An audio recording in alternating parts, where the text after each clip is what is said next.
Call of Pripyat was a magnificent sequel to an already great beginning of the Stalker series. In Part 2, we discussed how the gameplay impacts the player and allows them to have lots of freedom with exploration and a dynamically challenging yet fair combat system. Despite how careful you have to be with your cards, you're in control of the deck if you keep a level head. Unfortunately, Stalker Clear Sky is a totally different story.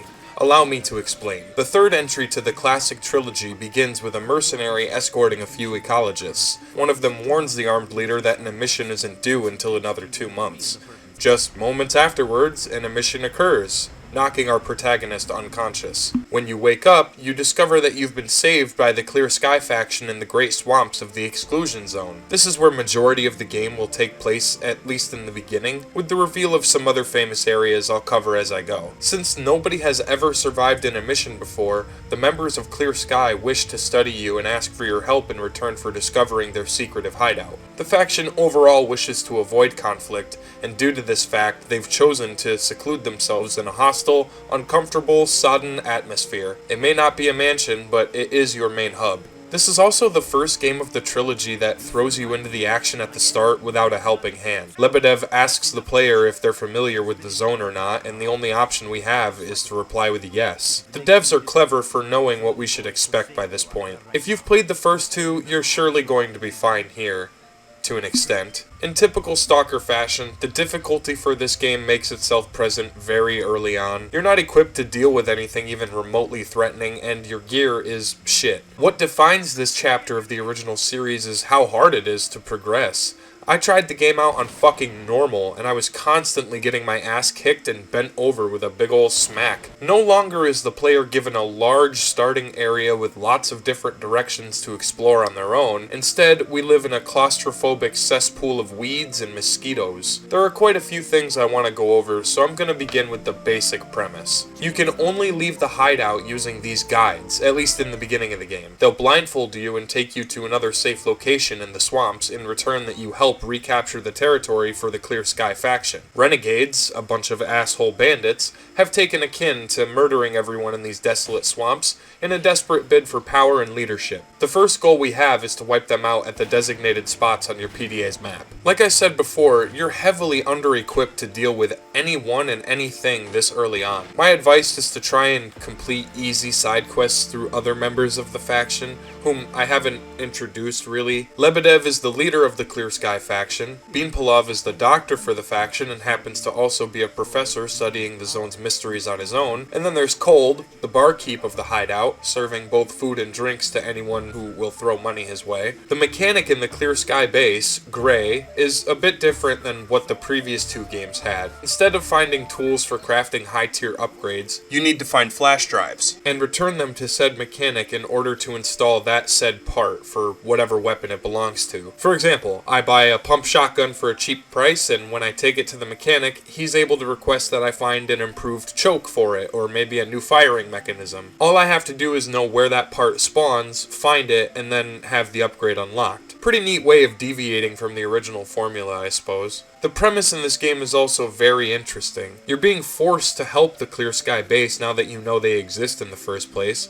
and as part of your newly attained second chance, you're tasked with finding a man named Fang, who may be responsible for shifting the equilibrium of the zone and altering the status quo. With the recent influx of devastating emissions that seem to only get worse in time, Fang is rumored to be the center of it all. Without him, or any answers, the zone is doomed to repeat these insane emissions until it destroys itself. As the sole survivor, you learn that each and every time you survive an emission, your body is slowly failing. Without complete control of the swamps, the Renegades prove to be a real difficult challenge. They're much stronger than you, granted they use poor condition weaponry, but that doesn't mean they can't laser you from behind a concrete wall or something. Another difference this game has over the other two, there's no HUD symbols to describe the effects you're feeling in-game. In COP, if you consume an energy drink, you'll get a timed symbol above your HUD that confirms you've been given a speed boost along with a couple of other benefits. In Clear Sky, that's not the case.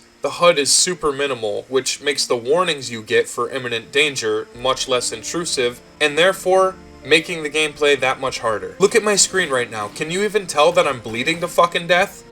No? Well, that's a shocker. You see that tiny little red circle that keeps flashing down there? Yeah, that's the blood loss indicator. It's so tiny I found myself forgetting multiple times that I needed a bandage and ended up dying because of it. Couldn't they have just made that a bit bigger, or maybe throw some text on the screen that says, "Hey, idiot, you're bleeding.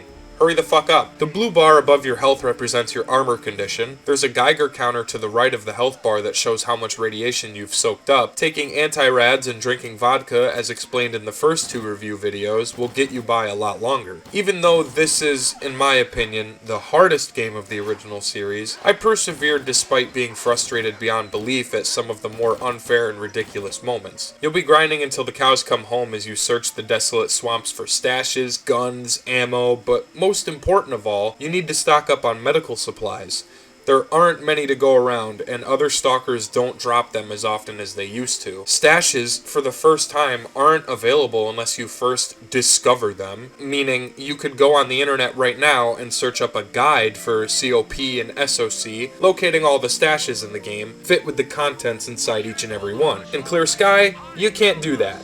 If you wander to a location where the player knows a stash can be, it'll be empty by default. This is to encourage even more world building and challenge when searching for essential resources. The only way to reveal a stash to the player is to either loot a body and get lucky enough to find coordinates from it, or you can pay for information as I stated previously. Who the fuck wants to buy a stash off of some asshole who doesn't even own it? He just knows where it is and is keeping it to himself. Such is life in the zone. As I said, the main goal at first is reclaiming the swamps. There are quite a few highlighted areas on your map that show the location of the renegade-occupied territory, which you must travel to and clear out. Thanks to Stalker's excellent A-life mechanic, you don't have to do all of the heavy lifting yourself. Some of the renegade camps will die out either by your AI teammates across the map or a pack of mutants scared them away. It still has that dynamic Stalker vibe. Food is no longer a requirement for satiety, but instead for health. Eating sausages and rations will increase your health by a small margin, allowing you to gain a small window of opportunity if the situation calls for it. Bandages, oddly enough, are rare this time around and prove to be a zone commodity. The areas that are occupied by the renegades are not easy to get to. Before, we had the large open range of Zaton and Yantar to allow the player some much needed breathing room and exploration. Not only does the game restrict the player's freedom with exploration in this game, it also punishes them to a certain degree. Water is highly toxic here, and it's not recommended to try and cut corners. The radiation levels are always off the charts, meaning that you should really stick to the path that's provided for you. This isn't a complaint, by the way. I think it adds a new dimension to the gameplay to force the player on a more linear course throughout the decayed swamps. Not every area is like this either, so it has just enough of a balance with this mechanic in particular. Once you've done your due diligence and claimed the swamps for yourself, Lebedev rewards you with the ability to come and go as you please. Gee, thanks. The guide will offer you a short trip to a familiar place, known as the Cordon. As is true Stalker fashion, if you want to find information about Fang from Sidorovich or anyone else, you'll have to do some hard work. Defending camps, finding important information and weapons for other Stalkers. The objectives are always unique and interesting, though a lot of it consists of running errands. Combat in between these segments is what breaks up the monotony, and depending on what subsector of the game you're in, enemies will drop better loot, as the swamps are very much behind on resources compared to other places in the zone. The best way that I've found to collect money is to gather almost everything from the corpses you come across. Take guns, take useless ammo, take fucking everything, because even if it doesn't serve a purpose to you, it can be sold to a trader for a small price. Unfortunately, you're gonna need to grind way more in the third game than ever before. Things don't cost a fortune when you sell them, and in my opinion, artifacts are extremely rare. I've visited so many anomalous areas in the swamps and the Cordon, detector and all, but I have yet to find a single artifact. I haven't even seen one on the corpse of a stalker that I've killed, so it's my belief that the only way to gather them is to either be extremely patient or lucky. If you complete enough tasks in the Cordon, you'll be granted access to the Garbage, a mostly bandit-occupied territory full of radiated piles of shit and mutated wastes of space. It's a clusterfuck of a location for a Clear Sky member, due to the amount of hostility you'll face. It's almost like the game is constantly kicking you in the shin and you just have to try and keep walking. Then, just as I thought it couldn't get worse, I received intel that Fang was located at the flea market, a local stop for most stalkers to rest and trade some equipment in between their travels. You go to the basement only to be flashbanged by two bandits who steal your belongings and then your money. Great. I hate when games do this. It feels like a cheap waste of time to have to run all the way into dangerous territory just to desperately grab my shit and run away. It's frustrating, but hey, that's basically the entire series at this point. It doesn't mean the game itself isn't fun, it just means it's kind of bullshit sometimes. I'm still ticked off that they took away my money. I saved up 13,000 rubles over the course of hours of gameplay. All that grinding is gone against your will. Sure, you get your equipment back, but what the fuck does it matter when I'm flat broke and have to rebuild my wallet from scratch yet again? I wish I'd known this prior, and holy shit, I can't stress how bad you should maintain your equipment. Even if your guns are damn near 70% durability, they'll start malfunctioning like the game turned against you in a blink. Nothing is more frustrating than stunning an enemy, having a clean open shot on his fucking face, only to hear your gun click with the text prompt above that says, "Your gun jammed! Reload, stupid!" Yeah, no shit. I could tell by the way the gun clicked over and over again.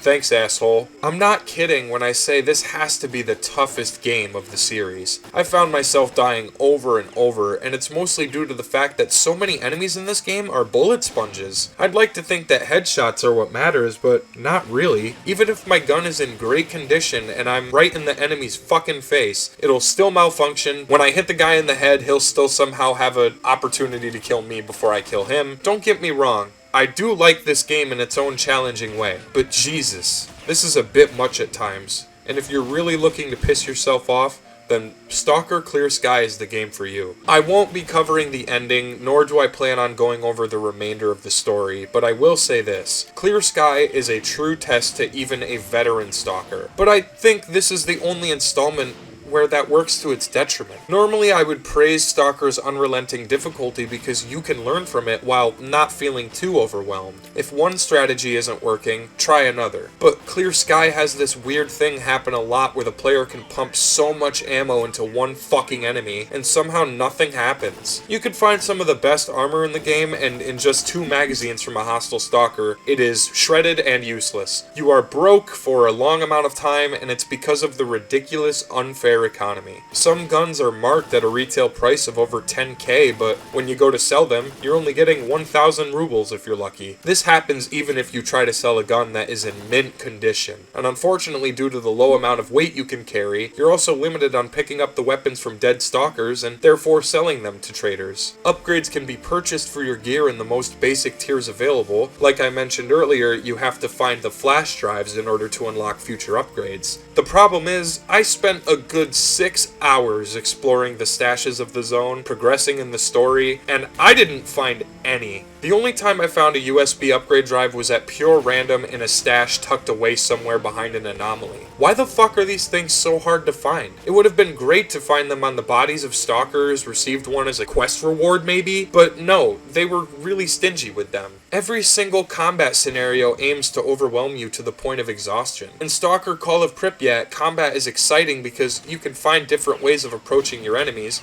utilize various weak points in their numbers, carefully seizing the opportunity to wipe them out in true tactical fashion. Combat feels rewarding there, and it sometimes instigates feelings of anxiety with its mutants. But I can't lie, the third game just isn't as good. It's not bad, please don't kill me in the comments. I'm not at all saying the game deserves to be shit on. It's still part of the classic trilogy and brings a lot to the table for those more courageous than myself. In saying that, I think it's important to note that I'm only a fan of difficulty if it comes in intervals. They throw you into so many goddamn gunfights with very little resources to defend yourself, no possible way of recruiting others to come with you for backup, and barely any time to deal some damage to anything attacking you or a friendly NPC. I missed when this game was taking place in the Great Swamps. The introduction felt unique, fighting off renegades and reclaiming territories, getting an SOS on your PDA so you'd have to run through abandoned camps and murky waters just to save your comrades. The beginning felt fresh, though I don't believe the entire game should have been like this. I just think they could have not taken it so seriously in terms of the realism. But it's not even entirely realistic.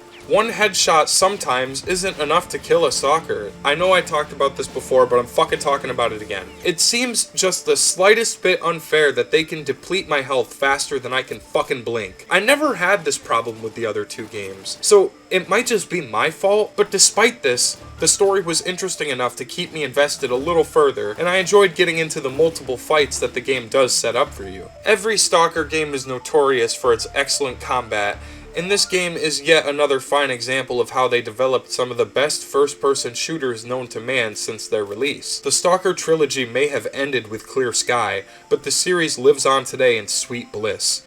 If I ever get a PC powerful enough, I do plan on reviewing the second game. So, that's that. I've reviewed every single original Stalker game, and might I just say, it was one of the coolest adventures I decided to go on. Not only did I learn more about Stalker's interesting story, but I also met characters that don't even exist in Anomaly, legendary ones that fight alongside you and help you reach the goal of determining the zone's purpose and why it even exists in the first place. Stalker will forever live on, and it has gained a personal soft spot on my blackened heart that pumps me with a little joy whenever I think about playing them. This has been the Red Fox Delta Stalker-thon. Thank you guys so much for watching. I'll see you next time. Red Fox.